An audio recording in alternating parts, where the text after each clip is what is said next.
Bonjour, ici votre hôte Samiline. Cette semaine, nous recevons Rénal Adam du district de Renault qui s'en va au cœur de ses citoyens pour vous dire ce qui se passe de bon. Bienvenue chez vous.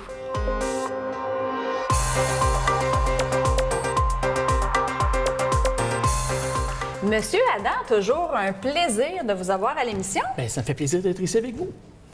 Il y a plein de belles choses qui se passent dans votre district, étant le district central. N'ayons pas peur des mots. Ah, on l'a déjà dit, le cœur même de l'île.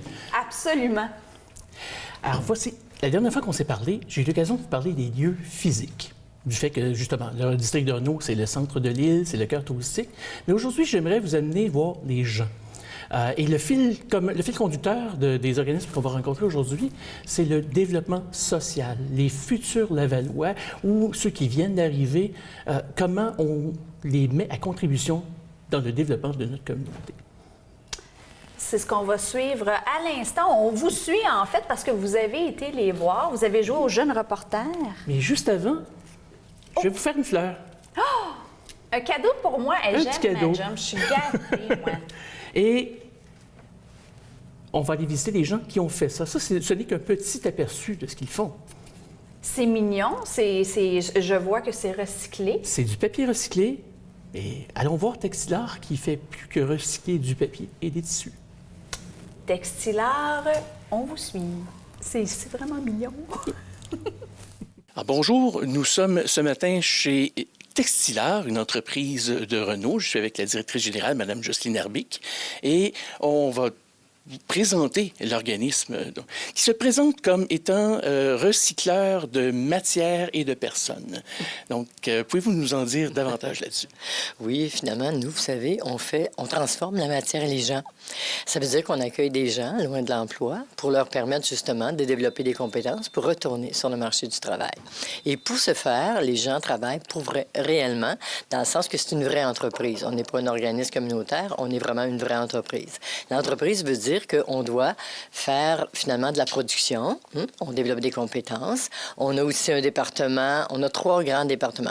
Département service à la clientèle avec la belle boutique que vous voyez. Et effectivement, les gens apprennent ce que c'est. On fait de la confection de fleurs. Si vous voyez en arrière, il y en a plein, des belles fleurs qu'on vend avec des bouquets. On a aussi un département de couture industrielle. On reçoit beaucoup de textiles en don et finalement, ça nous permet évidemment de faire le recyclage des textiles et de transformer la matière qu'on nous donne en produits en demande. Tout simplement. Donc, tout ce qu'on voit derrière nous, ce sont des matériaux recyclés. Tout à fait, qu'on nous a donné, puis donc on donne une 4e, des fois une 10e vie. Ça dépend combien de ça l'a passé.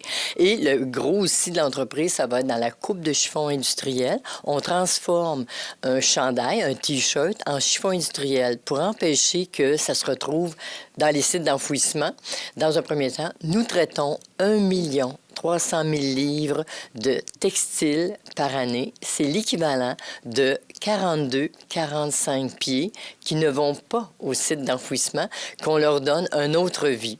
C'est sûr qu'ils finissent par y aller, là, mais ça s'en va, ces chiffons-là, dans les garages, chez les menuisiers, partout où on a besoin d'essuyer des liquides, que ce soit de l'eau, de la graisse, de l'huile, et etc., polir. Donc, c'est une très belle idée. Mais vous savez, avant, on appelait ça des guenilles. Bon, mais maintenant, on appelle ça des chiffons. Chiffons industriels, ça paraît mieux. Mais les guenilles, nos mères le faisaient. Ils utilisaient déjà ce concept-là, ça fait longtemps.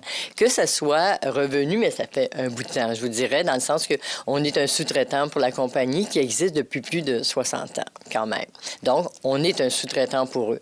Mais pour les autres départements, c'est nous-mêmes qui faisons la gestion de tout ce qu'on doit développer, à savoir justement la couture industrielle. Là, on a présentement un contrat avec une entreprise de Laval, tout proche, où là, on fait on transforme, finalement, eux autres aussi, un peu leur matière, où on fait des appliqués. Là, présentement, vous allez voir, on rajoute des appliqués sur des vêtements qui ont déjà été confectionnés. Nous, on n'est pas dans la confection de vêtements, vraiment, pas maintenant. On est dans plus la confection de sacs, d'accessoires, de petits tabliers, des petites choses faciles, parce qu'on va montrer à nos gens la couture. Mais c'est pas tout le monde. Et vous savez, la couture industrielle, Ça demande énormément de minutie et ça demande beaucoup de patience. C'est un travail très... Mais ça revient. On n'arrête pas de se faire appeler par des employeurs potentiels pour nos gens parce qu'ils cherchent là, maintenant, vous savez, des couturières.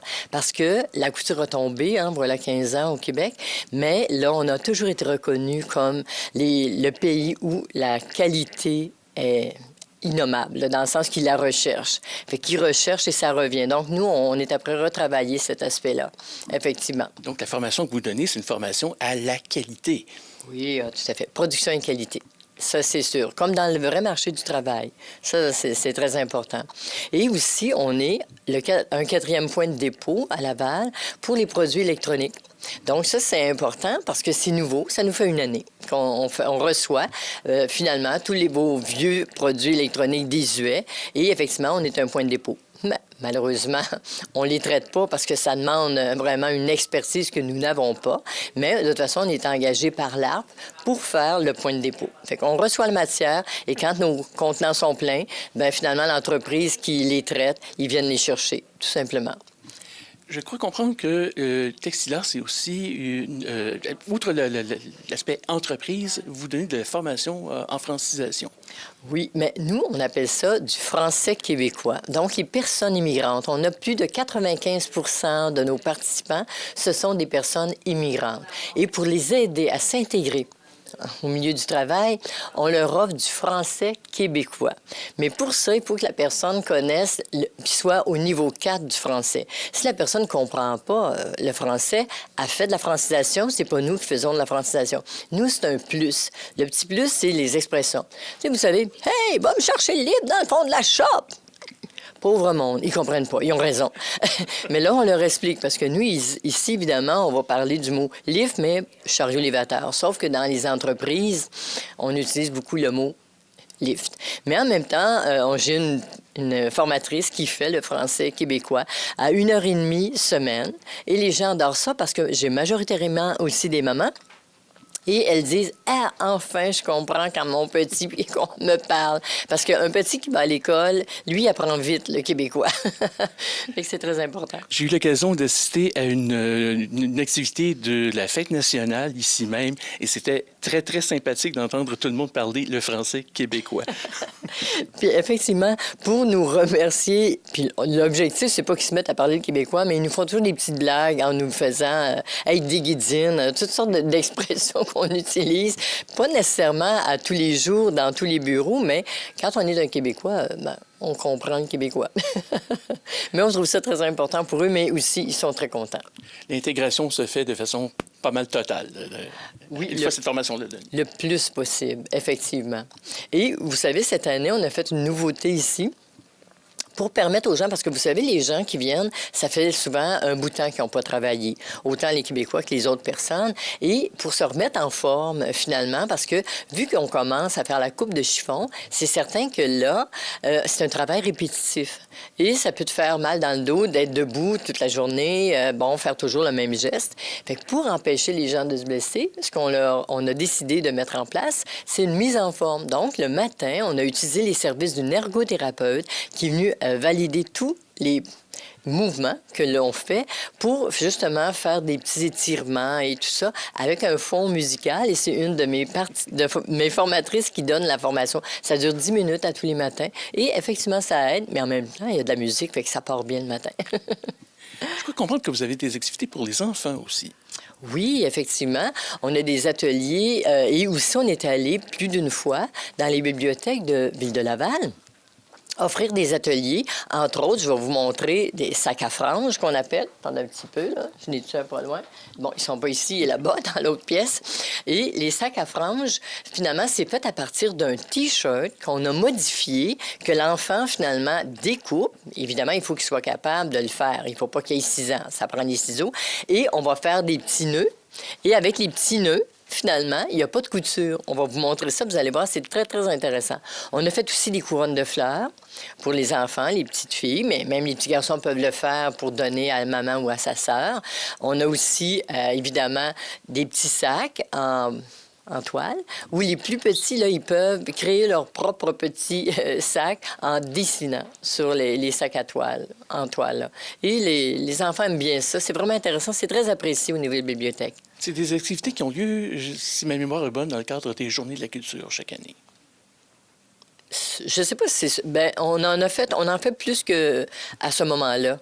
Donc, je pense que c'est des activités que vous offrez au niveau d'une clientèle. C'est gratuit, je pense. Hein? Fait que vous nous payez, la ville nous paye, mais c'est gratuit pour les gens. Fait que c'est très intéressant. Et là, c'est ça, on espère de continuer d'être des partenaires avec Ville de Laval pour faire toutes les bibliothèques. On les a pas toutes faites encore. Donc, Mme Arbic, je vous remercie beaucoup de nous avoir fait visiter aux installations. Une dernière question avant de terminer. Si nos auditeurs veulent participer aux activités ou venir se procurer vos produits, comment est-ce qu'ils doivent s'y prendre? Bien, c'est facile, ils se rendent, finalement, vous allez voir l'adresse en bas, là, tu sais, le 2615 Le Corbusier. Mais si vous voulez des ateliers, vous êtes plus les fins de semaine, un groupe de 12, vous appelez pour réserver, finalement.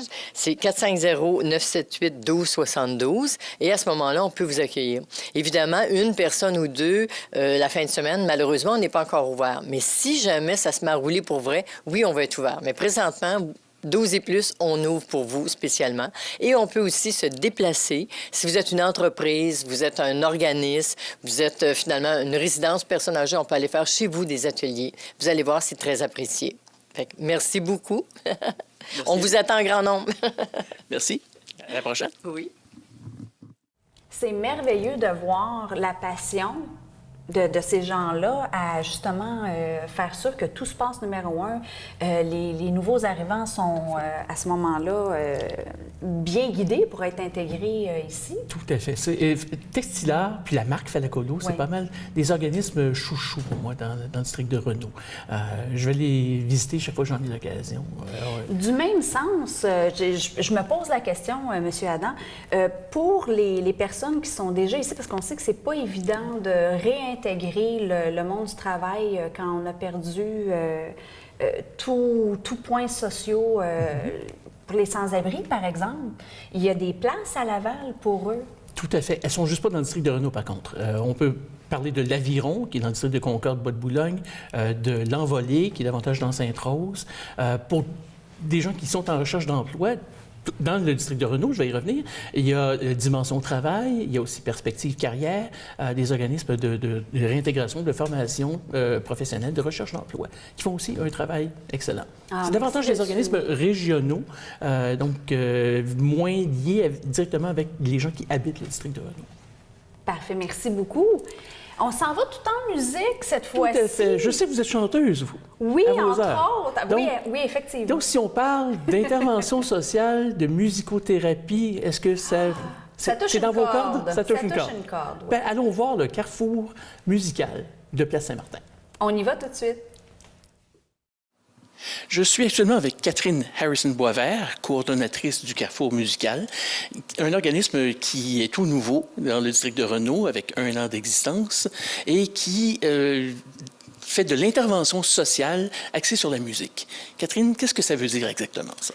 Donc, ce que ça veut dire, c'est que les organismes qui œuvrent actuellement dans le quartier ont déterminé que la musique pourrait être un outil de bonification intéressant en ce qui a trait à l'intervention sociale offerte aux enfants de la place Saint-Martin. Donc, la place Saint-Martin qui, comme vous le savez, est un complexe de HLM où on retrouve toutes sortes de problématiques.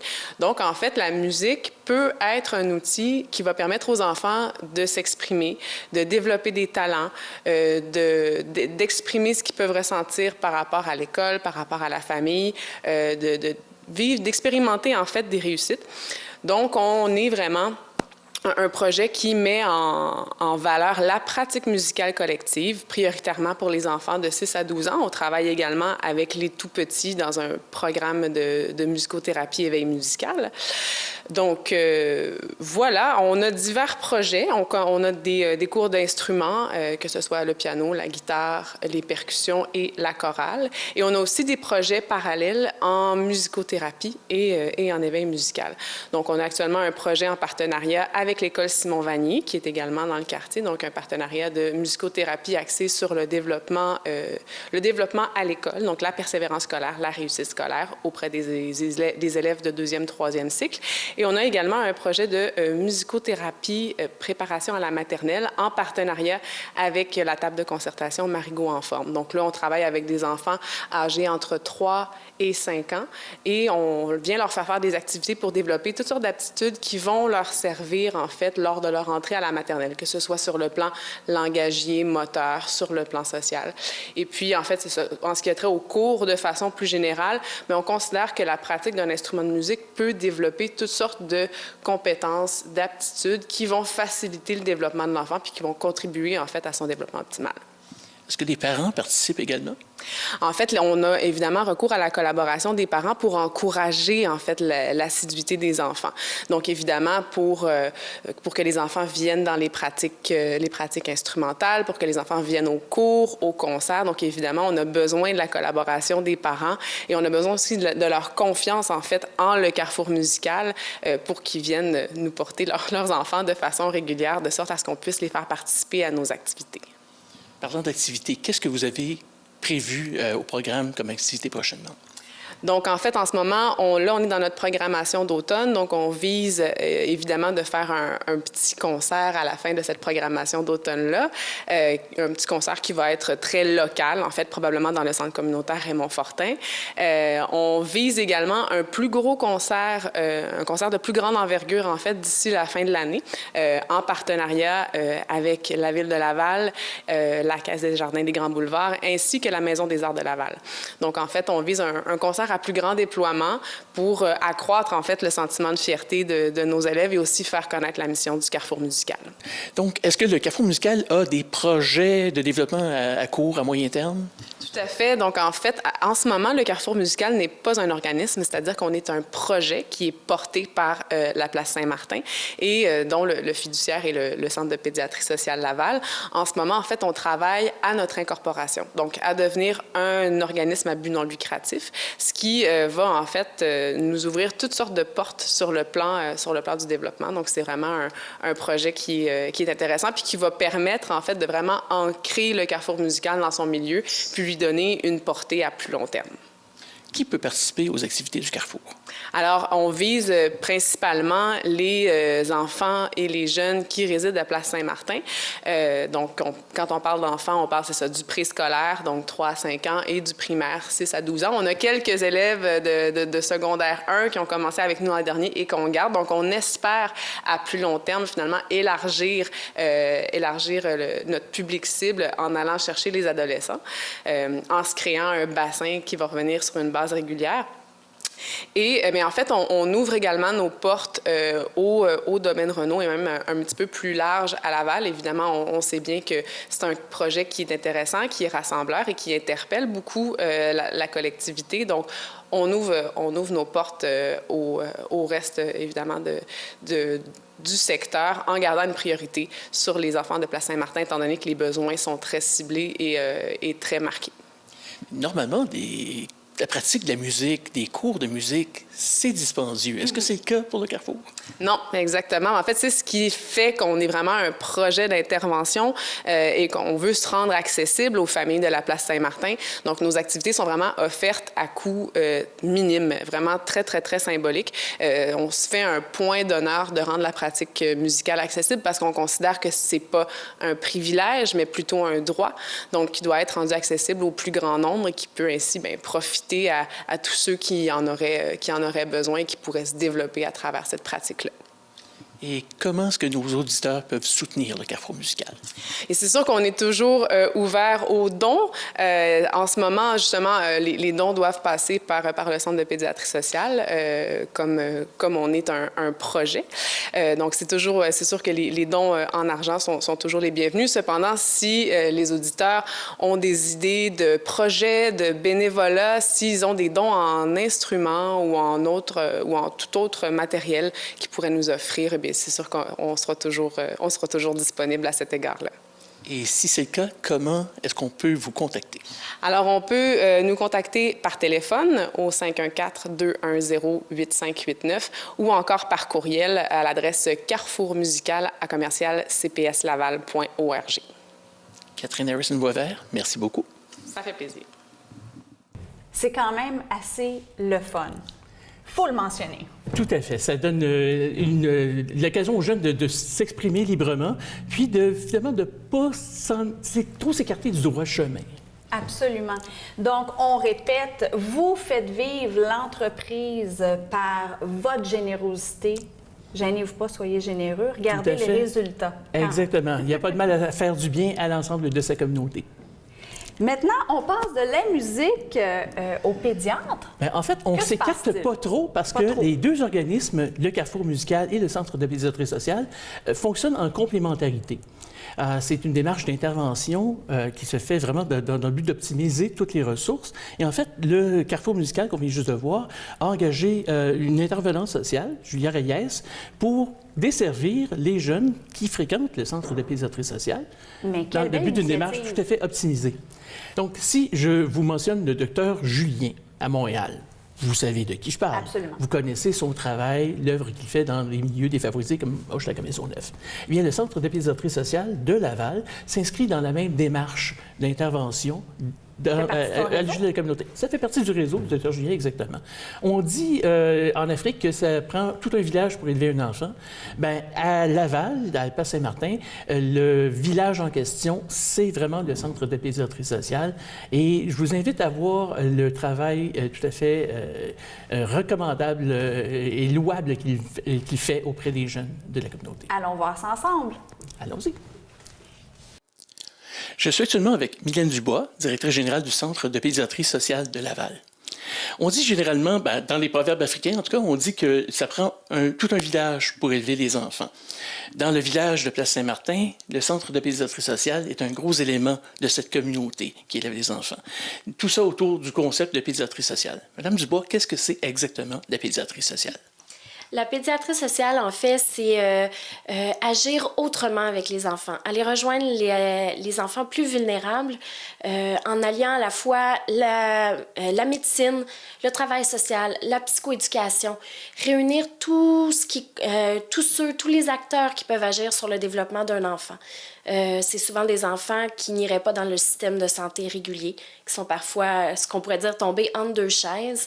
Des parents qui n'ont pas nécessairement une mauvaise volonté, mais qui ne savent pas vers qui se tourner. Donc, nous, on est là, tout simplement, dans le quartier, la porte ouverte, pas de vitrine, pas de numéro compliqué, faites le 1, faites le 9. Ils ont juste à venir nous voir, puis on va voir avec eux qu'est-ce qu'on peut faire pour améliorer leur situation pour le bien-être des enfants. Quels sont les besoins que vous avez identifiés à Place-Saint-Martin? Il y a une grande vulnérabilité sociale, beaucoup d'immigration, donc beaucoup de familles qui ont dû quitter leur pays, qui n'ont pas de réseau social ici. On fait beaucoup d'éducation concernant leurs droits, le droit au logement, aussi le droit au service. Savoir que les enfants au Québec ont le droit d'aller chez le dentiste une fois par année, que c'est gratuit et on les encourage fortement à utiliser ce service-là. Donc, c'est vraiment ce qu'on fait quotidiennement, les accompagner. En ce qui concerne les problématiques des enfants, c'est sûr, les besoins de base comme l'alimentation, se vêtir. On a une bonne relation avec l'école, les professeurs, donc on voit aussi des problèmes de comportement en classe, hyperactivité, troubles d'attention, troubles d'apprentissage, donc on travaille avec ça. Puis c'est aussi des enfants qui n'ont pas nécessairement fréquenté de CPE ou qui n'ont pas parlé français beaucoup dans leur jeune âge, ce qui donne un léger retard dès la maternelle. Donc, nous, on travaille beaucoup en stimulation, 0-5 ans, parler français, habileté psychomotrice, habileté sociale aussi, connaître ses couleurs, connaître les chiffres. Donc, de base, pour qu'ils commencent la maternelle le plus outillé possible. Un enfant qui commence bien la maternelle, c'est déjà un bon signe de succès pour l'avenir. D'ailleurs, la semaine dernière, vous teniez une activité, une soirée enchantée. J'ai entendu Mme Lortie, la présidente de la commission scolaire de Laval, mentionner que l'école Simon-Vanier avait atteint quand même un taux de succès inespéré, à la rigueur, compte tenu de son indice de défavorisation maximale. Elle a attribué au Centre de pédiatrie sociale une grande part de cette réussite-là. Est-ce que vous pouvez nous en dire davantage là-dessus? Mon Dieu, ça a été une surprise pour nous aussi quand Mme Lortie l'a dit devant tout le monde. On ne s'attendait pas à ça et ça a été une bonne tape sur l'épaule pour l'équipe parce que oui, l'école Simon-Vanier a un indice de défavorisation de 10 sur 10. Donc, c'est énorme. En fait, c'est l'école la plus défavorisée de Laval. Elle accueille Place Saint-Martin, le complexe de HLM. Puis, c'est sûr que nous, on travaille en étroite collaboration avec l'école. Leurs enfants, c'est nos enfants aussi. Donc, on essaie de faire le plus de prévention avant qu'ils arrivent à l'école. Puis, une fois à l'école, on essaie d'outiller les parents, d'outiller les enfants pour favoriser leur cheminement scolaire. Puis, mon Dieu, c'est la plus belle récompense que le discours de Mme Lortie la semaine dernière. C'est bingo! Le Centre de pédiatrie sociale a tout récemment ouvert un 2e point de service à Chemédé, à l'école Saint-Paul. Donc, est-ce que les besoins là-bas sont différents de ceux de Saint-Martin? En fait, les besoins sont très similaires. C'est une école la plus grande de Laval qui accueille près de 1200 enfants et tous les types de classes inimaginables s'y trouvent. Ils ont la classe d'accueil, des classes pour les troubles émotifs, comportements et autres. Donc, nous, c'est sûr qu'on trouve notre place là. Puis, c'est un contexte un peu similaire à Place Saint-Martin en termes d'immigration. Peut-être un peu moins d'isolement, puisqu'ils sont souvent parrainés, mais c'est une immigration beaucoup plus récente. Donc, on a un rôle encore plus accentué au niveau de l'éducation. Quels sont les services auxquels ils peuvent avoir accès à Laval? Donc, ça, c'est notre rôle plus précis à Saint-Paul. Quels sont les projets de développement du CPS? Grâce à la collaboration avec la commission scolaire, on prévoit déjà un 3e centre dans le secteur Pont-Viau qu'on a cerné il y a quelques années déjà. Donc, probablement pour 2017-2018, on aura un 3e centre à Pont-Viau grâce à la commission scolaire. Comment est-ce que la communauté, nos auditeurs, peuvent soutenir le Centre de pédiatrie sociale de Laval? En tout temps, on peut faire des dons en ligne sur notre site sécurisé. On peut aussi, on ramasse les jouets, les jeux propres, en bon état, ça c'est certain qu'on les ramasse. Puis la guignolée, qui est le samedi 17 décembre, vous allez nous voir partout à Laval. C'est la grande journée de la guignolée du Dr Julien, mais ce qui est donné à Laval reste à Laval. Donc, ça va servir pour les 2 et bientôt 3 centres de pédiatrie sociale à Laval pour offrir des services de psychoéducation, de l'art-thérapie, de la musicothérapie. Là, on a une psychologue qui nous a approchés, de l'orthophonie. Bref, nous, on voit très grand, puis chaque dollar ramassé, bien, c'est un dollar de plus qu'on peut offrir aux enfants. En fait, notre statistique le démontre, notre dernier rapport financier, sur $1, c'est 85 sous qui vont en service direct à l'enfant par des professionnels cliniques. Donc, nous, on veut continuer, puis on veut même améliorer cette statistique-là pour l'année prochaine. Est-ce qu'on peut devenir bénévole du Centre de pédiatrie sociale? Oui, on peut être bénévole. On a des bénévoles à l'accueil, des bénévoles à l'aide aux devoirs, des bénévoles pour les activités, pour la guignolée. Donc, vous pouvez nous contacter en tout temps à notre numéro, sur notre site Internet, sur notre page Facebook, pour suivre nos activités, voir nos photos, sans problème. Merci à vous, Mme Dubois. Merci, M. Adams. Impressionnant. Tout à fait. Je dois dire en toute transparence que j'ai l'immense plaisir de siéger comme administrateur du Centre de pédiatrie sociale, représentant de l'Office municipal d'habitation. Donc, tout à votre honneur. Et je profiterai de l'occasion pour inviter les gens à donner généreusement à la guignolée du CPS qui aura lieu le 17 décembre, en même temps que la grande guignolée du Dr Julien qui va avoir lieu à Montréal. Monsieur Adam, ça va toujours trop vite, on a toujours trop de fun. Il faudra que je revienne. C'est pas trop, ça se peut pas, là, ça n'existe pas trop. Donc, on a assez de fun, mais ça passe pas mal vite. Donc, vous allez nous revenir dans quelques épisodes, j'imagine. Très certainement. Puis, il y a tellement d'autres ressources qui valent la peine d'être mentionnées et présentées dans Renault. Je vais être très heureux de revenir vous voir. Être au cœur des citoyens, c'est ce qu'on aime. Vous allez nous rapporter de nouveaux dossiers et de nouvelles passionnantes. Au cœur de l'île, au cœur des citoyens, au cœur de la communauté. C'est génial. On se revoit. Merci beaucoup d'avoir été des nôtres. Merci à vous de m'avoir reçu. C'est déjà le temps de nous quitter. Merci à tous nos invités collaborateurs et à vous d'avoir été des nôtres pour cette autre émission à votre image. Bienvenue chez vous. Vous savez que cette émission est en rediffusion 4 fois semaine sur tous les réseaux de TV Laval au bas de l'écran. On se retrouve la semaine prochaine. D'ici là, je vous envoie le plein d'énergie positive. Ici votre hôte, Samy Lynn.